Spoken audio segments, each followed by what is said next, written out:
नमस्कार, आदाब। मैं हूं आपके साथ दिव्यांशु सिंह। दिन दुनिया के आज के इस एपिसोड में आपका बहुत स्वागत है।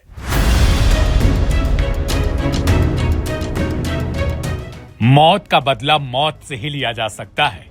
पिता की हत्या का बदला दुश्मनों के बेटों से लिया जाएगा ताकि उन्हें भी उसी गम और दर्द का एहसास हो।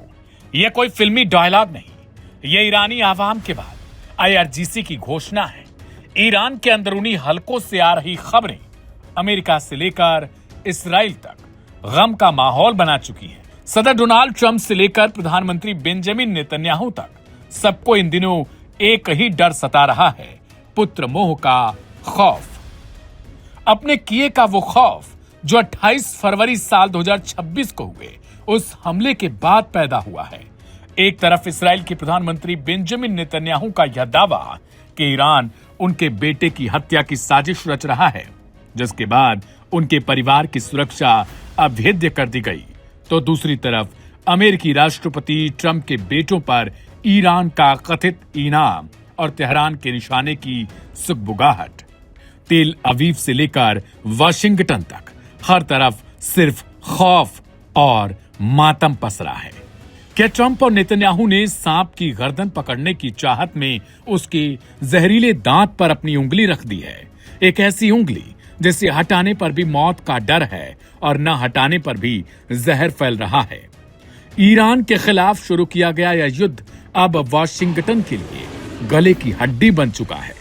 अमेरिका में साल के अंत में होने वाले बेहद महत्वपूर्ण चुनावों से पहले आए ताजा सर्वे ट्रंप शासन की नींद उड़ा रहे हैं। डेमोक्रेट्स और रिपब्लिकन के बीच खाई इतनी गहरी हो चुकी है कि अब कोई बीच का रास्ता नहीं बचा। सबसे चिंताजनक बात यह है कि जो न्यूट्रल मतदाता अब तक शांत थे, वे भी ट्रंप के इस ईरानी युद्ध और उससे होने वाले आर्थिक नुकसान के सख्त खिलाफ दिख रहे हैं। अमेरिकी जनता पूछ रही है कि खाड़ी में तबाह होते 15 से ज्यादा अमेरिकी बेसों और बेहिसाब डॉलर फूंकने का अमेरिका को क्या फायदा मिला। डोनाल्ड ट्रंप ने सोचा था कि ईरान पर D-Day प्रतिबंध और कड़ा रुख अपनाकर वे अपनी मागा वाली राजनीतिक ताकत दिखाएंगे, मागा सपोर्टर को खुश कर लेंगे। लेकिन तेहरान के पलटवार और करबला जैसी अदम्य जिद ने अमेरिका को एक ऐसे दलदल में धकेल दिया जहां से बाहर निकलने का हर रास्ता अमेरिका को और ज्यादा आर्थिक व सैन्य नुकसान की तरफ ले जा रहा है। इधर ईरान ने खाड़ी के तमाम देशों को चेतावनी देने के बाद अब अपने सबसे भरोसेमंद और वादे पर खरे उतरने वाले सहयोगी यमन के अंसारुल्लाह यानी हूती विद्रोहियों के जरिए पूरे मिडिल ईस्ट को हिलाकर रख दिया है। मुस्तफा खामेनेई के करीबी और हूती विदेश मंत्री अब्दुल वाहिद अबू रास ने 24 अगस्त 2026 को खाड़ी के अरब मुल्कों को एक बेहद खौफनाक और सीधा अल्टीमेटम जारी किया। अंसारुल्लाह का वो अल्टीमेटम जिसने रियाद से अबू धाबी तक हड़कंप मचा दिया है। हूती नेतृत्व ने सऊदी अरब, UAE और कतर जैसे खाड़ी देशों को चेतावनी दी है कि वे वाशिंगटन द्वारा ईरान पर थोपे गए आर्थिक प्रतिबंधों का हिस्सा बनने की गलती बिल्कुल न करें। हमारे नए चैनल दुनिया लाइव को सब्सक्राइब करें, क्योंकि वहां हम आपसे लाइव समय समय पर मिलते रहेंगे। अबू रास ने कहा कि अमेरिकी सैन्य विकल्प पूरी तरह नाकाम होने के बाद ट्रंप शासन ने अब ईरान की जनता पर दबाव बनाने के लिए आर्थिक और मनोवैज्ञानिक युद्ध का सहारा लिया है। अंसारुल्लाह ने साफ कर दिया है कि वे जो भी क्षेत्रीय सरकारें वाशिंगटन के इस गैर वाजिब फरमान को लागू करने का जरिया बनेंगी या अमेरिकी फौज को अपनी सरजमी से ईरान पर हमला करने का रास्ता देंगी, उन्हें इसके गंभीर अंजाम भुगतने होंगे। इसे सिर्फ एक बयान तक नहीं समझा जा रहा। एक्सपर्ट्स कहते हैं इसका सीधा मतलब यह है कि अगर खाड़ी देशों ने अमेरिका का साथ दिया तो अंसारुल्लाह के ड्रोन और मिसाइलें एक बार फिर खाड़ी के तेल ठिकानों और अमेरिकी ठिकानों पर कहर बनकर टूट सकती हैं। अंसारुल्लाह की मिसाइलों और ड्रोन की ताकत सऊदी से पूछी जा सकती है। जिस तरीके से सऊदी अरामको, इसके अलावा उसके तमाम एयरपोर्ट्स को अंसारुल्लाह के लड़ाकों ने ठिकाना बनाया, उससे साफ तौर पर यह कहा जा सकता है कि खाड़ी के देशों में इस बात का डर तो जरूर रहेगा। अमेरिका और उसके सहयोगियों की बौखलाहट की सबसे बड़ी वजह यह है कि ईरान युद्ध के मैदान में अब अकेला नहीं रहा। चीन ने खुले तौर पर कहा कि वह अमेरिका के एक तरफा पाबंदियों को नहीं मानता। ईरान का 80% से ज्यादा कच्चा तेल आज भी चीन को ही जाता है। चीनी तेल टैंकर बेधड़क होर्मुज की संकरी लहरों से गुजरते हैं, जिससे तेहरान के पास पैसों की कोई कमी नहीं रहती।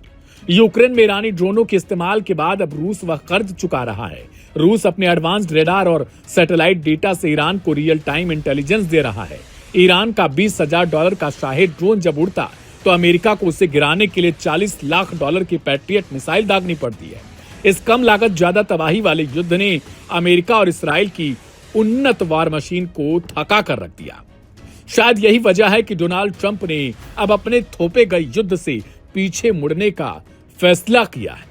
एक्सपर्ट्स बताते हैं कि ट्रंप यूं ही नहीं चुप हैं, बल्कि अमेरिकी सदर डोनाल्ड ट्रंप के द्वारा आज किए गए एक ट्वीट से इसमें साफ तौर पर उस झलक को देखा जा सकता है जिसमें उन्होंने ईरान की सेना के लिए अपनी सहानुभूति दिखाई है। ट्रंप ने आरोप लगाते हुए ट्रुथ सोशल पर लिखा कि ईरानी सेना को कई महीनों से सैलरी यानी तनख्वाह नहीं मिली है, जबकि ईरानी सेना का हौसला पहले से ज्यादा चढ़ा हुआ है। ईरान की सेना ने थकाकर अमेरिकी सेना का मनोबल पूरी तरीके से तोड़ दिया है।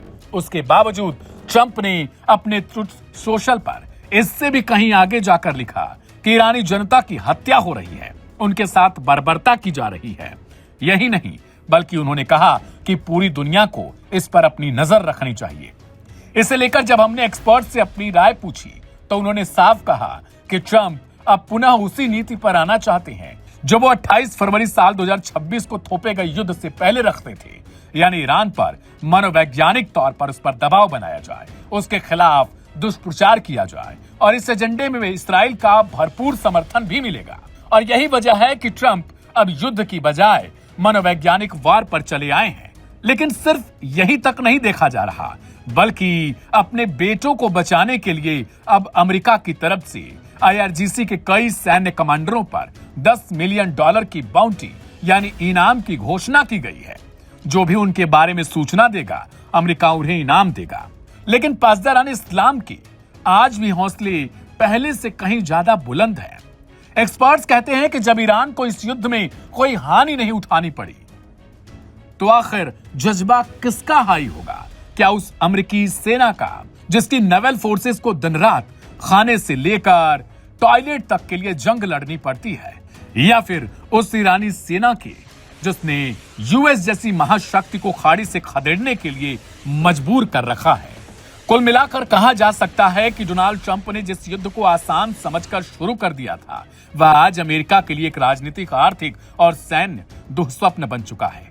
एक तरफ अपने ही देश में गिरती साख है, चुनाव में हार का डर है और पुत्र मोह का वह अज्ञात खौफ है जो तेहरान की गलियों से उठकर वाशिंगटन और तेल अवीव के सुरक्षा घेरे को चुनौती देता है, तो दूसरी तरफ अंसारुल्लाह की चेतावनी और रूस चीन का अभेद्य कवच है।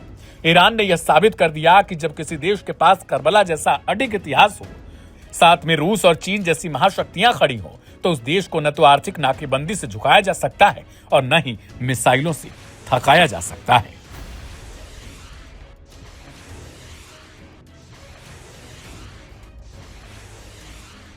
तो आज का दिन दुनिया प्रोग्राम आपको कैसा लगा, हमें कमेंट बॉक्स में जरूर लिखें, क्योंकि आपके उन कमेंट्स को हम जरूर पढ़ते हैं और उसके बाद हमारे शो में जो भी बदलाव चाहिए आपके मन मुताबिक उसे उसी तरीके से पेश करते हैं। आज के लिए बस इतना ही। मेरा नाम है दिव्यांशु सिंह। मिलेंगे कल रात 9 बजे दिन दुनिया के इसी एपिसोड में। नमस्ते, शुक्रिया, शुभ रात्रि।